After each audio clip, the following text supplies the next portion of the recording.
Assalamualaikum warahmatullahi wabarakatuh. Kami dari kelompok 4 akan mempresentasikan hasil diskusi kami tentang mata kuliah pemahaman peserta didik dan pembelajarannya, topik 1 demonstrasi kontekstual, dengan anggota kelompok Cika Nurpala Aviani, Ferdi Yulianto, Festi Hidayati, Intan Novalia Amara, dan Mira Rianti. Berikut adalah pembahasannya. Kasus 1. Bayangkan jika Anda adalah seorang guru matematika kelas 7, saat ini Anda hendak menyampaikan materi mengenai matematika sosial, yakni mencari rata-rata atau MEAN.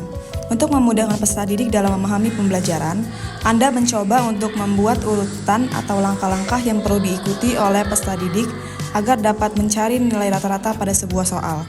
Anda meminta kepada peserta didik untuk mengerjakan soal yang Anda berikan.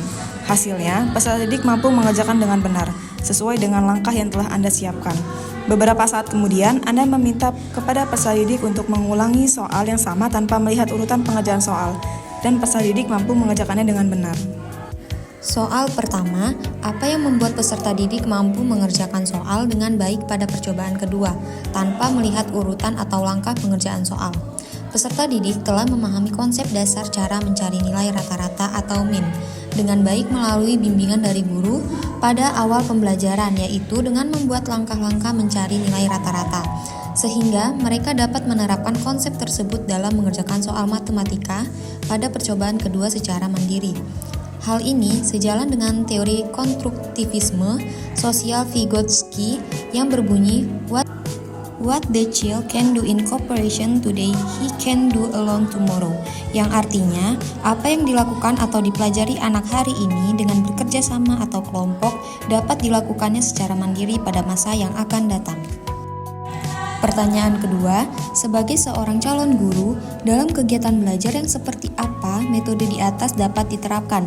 Elaborasi dengan menyertakan teori yang berkaitan. Sebagai calon guru, penting untuk memahami beberapa metode pembelajaran yang dapat diterapkan dalam kegiatan belajar. Salah satunya metode yang populer adalah pembelajaran kooperatif, di mana siswa bekerja sama dalam kelompok untuk mencapai tujuan belajar bersama. Metode ini dapat membantu meningkatkan keterampilan sosial dan kerjasama siswa, serta mengurangi persaingan yang tidak sehat di antara mereka.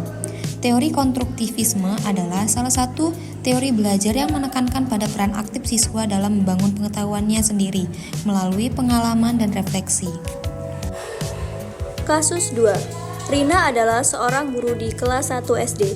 Sebagian besar peserta didiknya belum bisa berhitung dengan lancar. Rina sedang memikirkan cara yang sesuai untuk membantu setiap peserta didik menyelesaikan tantangan belajarnya. Soal pertama, apa yang dapat Rina lakukan untuk membantu peserta didiknya sesuai dengan tahapan perkembangan usia? Rina sebagai seorang guru SD perlu memahami siswa berdasarkan tahap perkembangannya.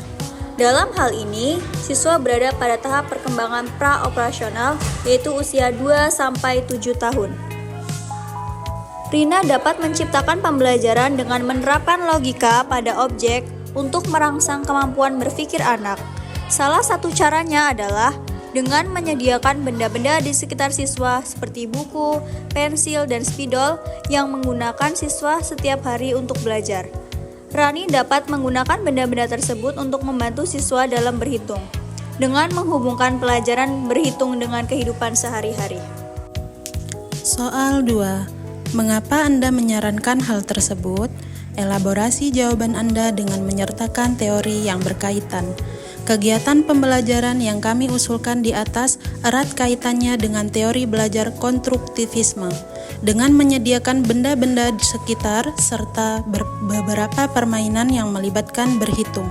Siswa secara tidak langsung dihadapkan pada situasi kehidupan nyata di lingkungannya untuk menciptakan pengalaman baru yang dapat digunakan untuk memecahkan masalah yang mereka hadapi.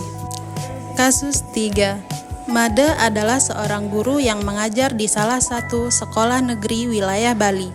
Ia mengampu mata pelajaran bahasa Indonesia. Ia hendak mengajarkan materi teks deskripsi pada peserta didiknya. Pada buku cetak yang menjadi panduannya saat mengajar, terdapat beberapa contoh teks deskripsi menceritakan tentang bangunan-bangunan pencakar langit yang ada di ibu kota. Dengan memperhatikan latar belakang setiap peserta didiknya, Made pun mencoba untuk memberikan contoh berbeda.